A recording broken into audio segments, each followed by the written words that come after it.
Hi යාළුවනේ, අද මම වීඩියෝ එකෙන් අරගෙන එන්නේ කොළ කැඳ හදන හැටි. මට හොයාගන්න පුළුවන් උනේ ගොටු කොළයි කරපිංචායි.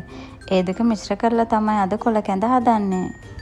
මුලින් මම කරපිංච ටිකයි ගොටු කොළ ටිකයි සෝදගත්තා. ඊට පස්සේ මම ගොටු කොළ ටික මේ විදිහට කැබලි වලට කපා ගත්තා. බ්ලෙන්ඩර් කරන්න පහසු නිසා.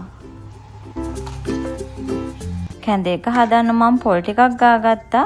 ඒ වගේම සුදු ලුණු බිකි 3ක් එකතු කරගෙන තියෙනවා. හාල් ටිකකුත් මම පෙඟෙන්න දැම්මා. හාල් මෙතනදී ගොඩක් එකතු කරගන්නේ නැහැ. දැන් මම මේ විදිහට කොළ ටික බ්ලෙන්ඩර් කරගන්නවා. වතුර එකතු කරගනිද්දි ගොඩාක් වතුර එකතු කරගන්නත් එපා.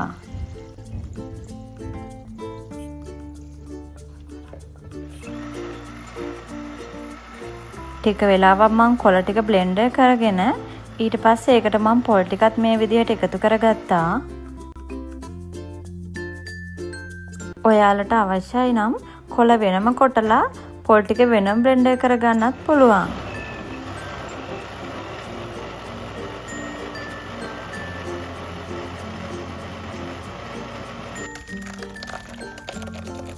ඊට පස්සේ මම මේ විදිහට භාජනයකට දාලා මේ රොඩු ටික ඉවත් කරගත්තා.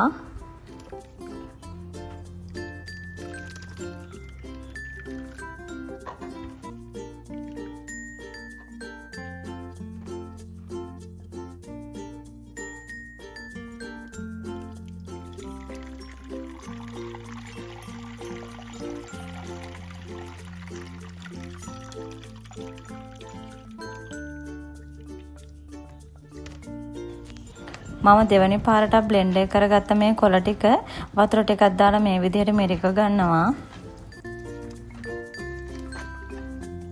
වතුර ගොඩක් එකතු කරගන්න එපා. එතකොට කැඳේකදී රස වේවි.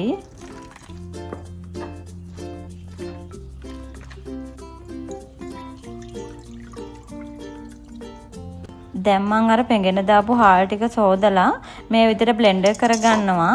මේකට මම සුදු ලුණු බිකි 3ක් එකතු කරගත්තා.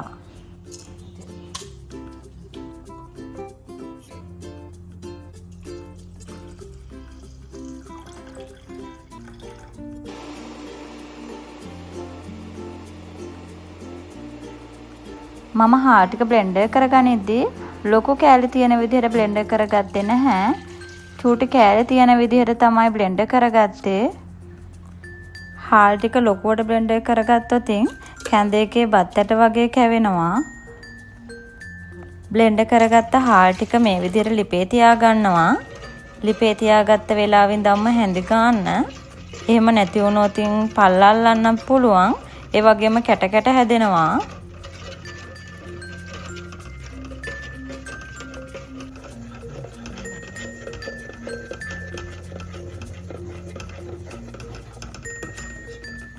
දැන් හාල් ටික තැම්බිලා තියෙන්නේ.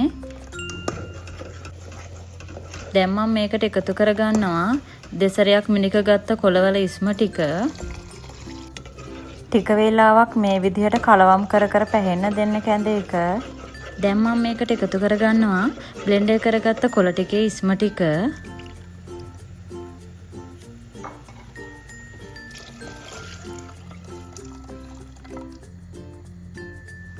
නැවතත් මං කැඳ එක මේ විදියට හැඳි ගන්නවා.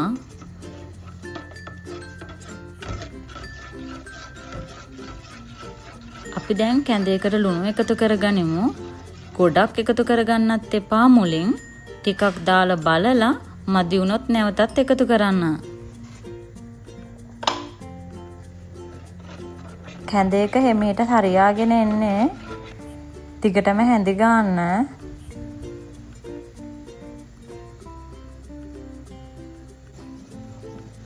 මේ තියෙන්නේ අපි හදාගත්ත රසම රස කොළ කැඳ එක. ඔයාලා try කරලා බලන්න.